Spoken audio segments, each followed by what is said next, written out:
اگر آپ کو میری یہ ویڈیو پسند آئے تو like comment and share subscribe کرنا مت بھولیے۔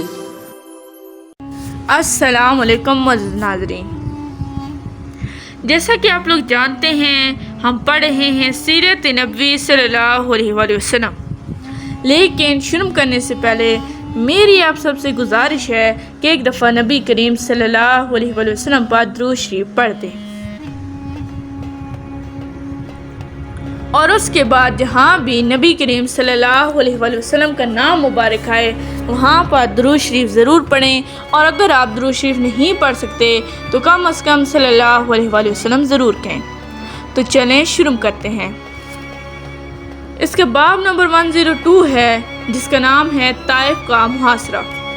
ساتھ ہی حضور اکرم صلی اللہ علیہ وآلہ وسلم نے اعلان فرمایا، جس شخص نے کسی مشرک کو قتل کیا ہے اس کے ہتھیار وغیرہ اسی کے ہوں گے۔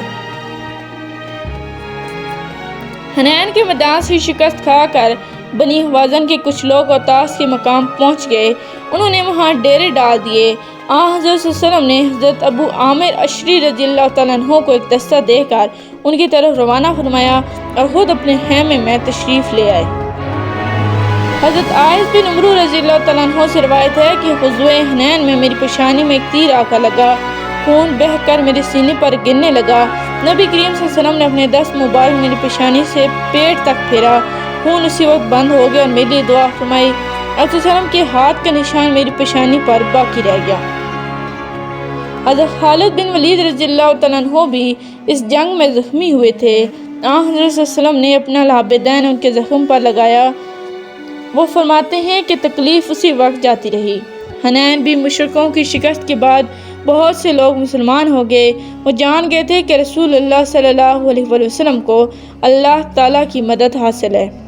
پھر آپ صلی اللہ علیہ وسلم نے حکم فرمایا، تمام قیدی اور مال غنیمت ایک جگہ جمع کر دیا جائے۔ جب یہ مال اور قیدی جمع ہو گئے تو آپ صلی اللہ علیہ وسلم نے سب کچھ جعرانہ کے مقام پر بھجوا دیا۔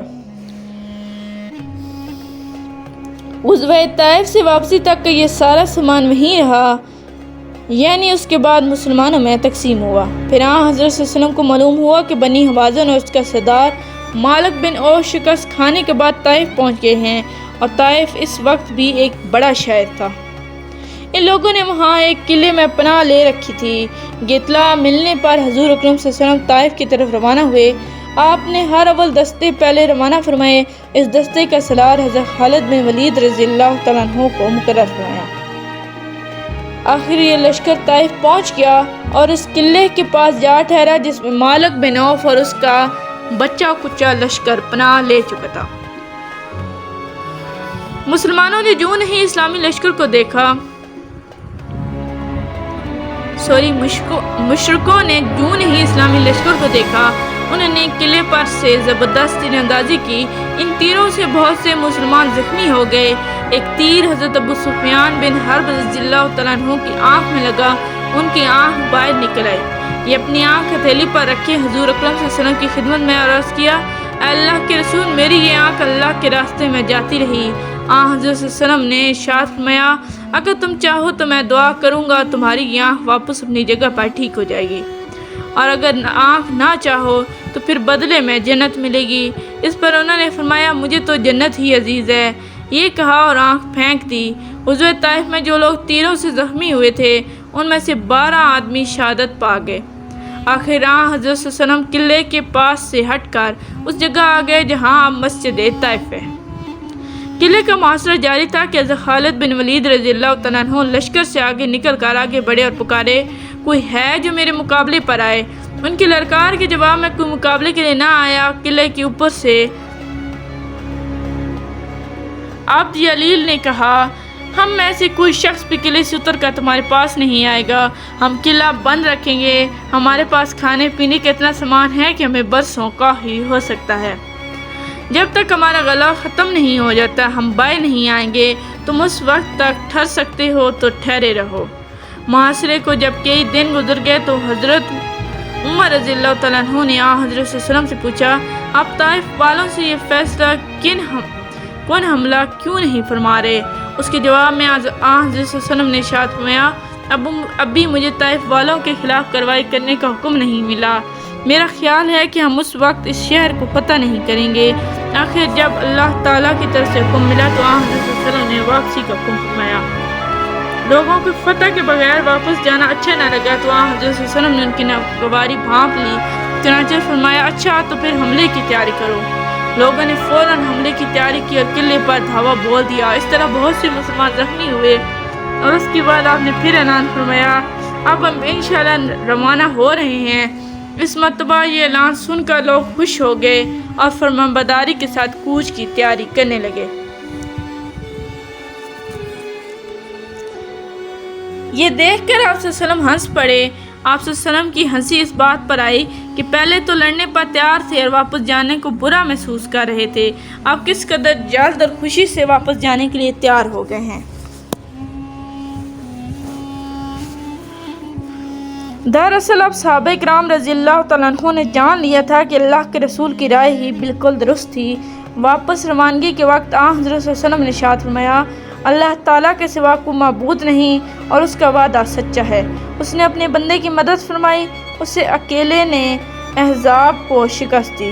احزاب کا مطلب یہ ہے کہ وہ فوج جس میں بہت سے گروہ جمع ہوں۔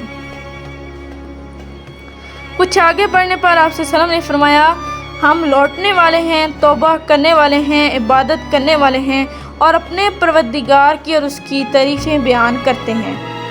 طائف وہ شہر تھا جہاں کے لوگوں نے ہجرت سے پہلے بھی حضور اکرم صلی اللہ علیہ وآلہ وسلم کو بہت ستایا تھا، لہو لہان کر دیا تھا، مگر اس کے باوجود پہلے بھی حضور اکرم صلی اللہ علیہ وسلم نے بددعا نہیں کی تھی، اور اب بھی آپ صلی اللہ علیہ وسلم طائف کے لوگوں کے لیے یہ دعا فرمائی اے اللہ بنی ثقیف کو ہدایت عطا فرما اور انہیں مسلمان ہونے کی حیثیت سے ہمارے پاس بھیج دے۔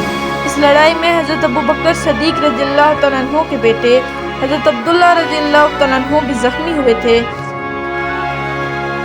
اس زخم کے اثر سے وہ چند سال بعد حضرت ابوبکر صدیق رضی اللہ تعالیٰ عنہ کی خلافت کے دور میں انتقال کر گئے۔ واپسی کے سفر میں جب آن حضرت صلی اللہ علیہ وسلم جارانہ کے مقام پر پہنچنے کے لیے نشیم میں اترے تو وہاں سراقہ بن مالک ملے۔ سراقہ وہ شخص ہیں جب آن حضرت صلی اللہ علیہ وسلم نے حضرت ابوبکر صدیق رضی اللہ تعالیٰ عنہ کے ساتھ مکہ سے مدینہ کی طرف ہجرت کی تو انہوں نے انعام کے لالچ میں آپ صلی اللہ علیہ وسلم کا تعاقب کیا تھا۔ نزدیک پہنچنے پر ان کے گھوڑے کے پاؤں زمین میں دھس گئے۔ انہوں نے معافی مانگی تو گھوڑے کے پاؤں نکل آئے۔ یہ پھر قتل کے ارادے سے آگے بڑھے تو پھر گھوڑے کے پاؤں دھس گئے۔ 3 بار ایسے ہوا، آخر انہیں عقل آ گئی اور سچے دل سے معافی مانگی، پھر واپس لوٹ گئے۔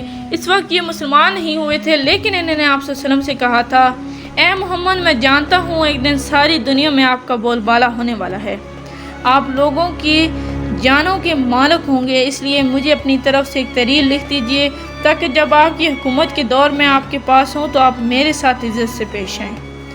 ان کی درخواست پر آپ صلی اللہ علیہ وسلم نے حضرت ابوبکر صدیق رضی اللہ تعالیٰ عنہ کے غلام عامر بن ابی فہیرہ رضی اللہ تعالیٰ عنہ سے تحریر لکھوا کر انہیں دے دی۔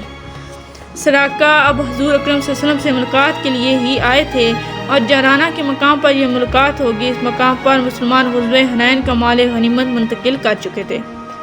سراقہ بن مالک اس وقت یہ پکار رہے تھے میں سراقہ بن مالک ہوں اور میرے پاس اللہ کے رسول صلی اللہ علیہ وسلم کی تحریر موجود ہے۔ اس کے الفاظ سن کر حضرت صلی اللہ علیہ وسلم نے ارشاد فرمایا آج وفا محبت اور وعدے کا دن ہے، اسے میرے قریب لاؤ۔ صحابہ کرام نے سراقہ کو حضرت صلی اللہ علیہ وسلم کے قریب لا کھڑا کیا۔ آپ ان سے بہت مہربانی سے پیش آئے۔ پھر آپ صلی اللہ علیہ وسلم نے حنین کی مال غنیمت کے حساب لگوایا اور اس کو مسلمانوں میں تقسیم فرمایا۔ حنین میں جو قیدی ہاتھ لگے تھے ان میں حضرت صلی اللہ علیہ وسلم کی رضائی بہن شیمہ بنت حلیمہ سعدیہ بھی تھیں، یعنی آپ کی دایا حضرت حلیمہ سعدیہ کی بیٹی تھیں اور بچپن میں آپ کی دوسری بہن تھیں۔ جب یہ گرفتار ہوئی تھی تو صحابہ سے کہنے لگی کہ میں تمہارے نبی کی بہن ہوں، لیکن انہوں نے شیمہ کی بات پر یقین نہیں کیا تھا۔ آخر انصار کی ایک جماعت انہیں حضرت صلی اللہ علیہ وسلم کی خدمت میں لے آئی۔ شیمہ جب آپ کے سامنے آئی تو بولی اے محمد میں آپ کی بہن ہوں۔ حضرت صلی اللہ علیہ وسلم نے ان سے پوچھا اس بات کے کیا ثبوت ہے؟ جواب میں شیمہ بولی میرے انگوٹھے پر آپ کے کاٹنے کا نشان ہے جب میں نے آپ کو گود میں اٹھا رکھا تھا۔ حضرت صلی اللہ علیہ وسلم نے اس نشان کو پہچان لیا۔ پہچانتے ہی آپ کھڑے ہو گئے، ان کے لیے اپنی چادر بچھائے انہیں عزت سے بٹھایا۔ اس وقت آپ کی آنکھوں میں آنسو آ گئے اور فرمایا تم جو کچھ مانگو گی دیا جائے گا، جس بات کی سفارش کرو گی قبول کیا جائے گا۔ اب تک کے لیے اتنا ہی، ملتے ہیں اگلے باب میں، تب تک کے لیے اللہ حافظ۔ Please like, subscribe and share our channel and press the bell icon for more videos.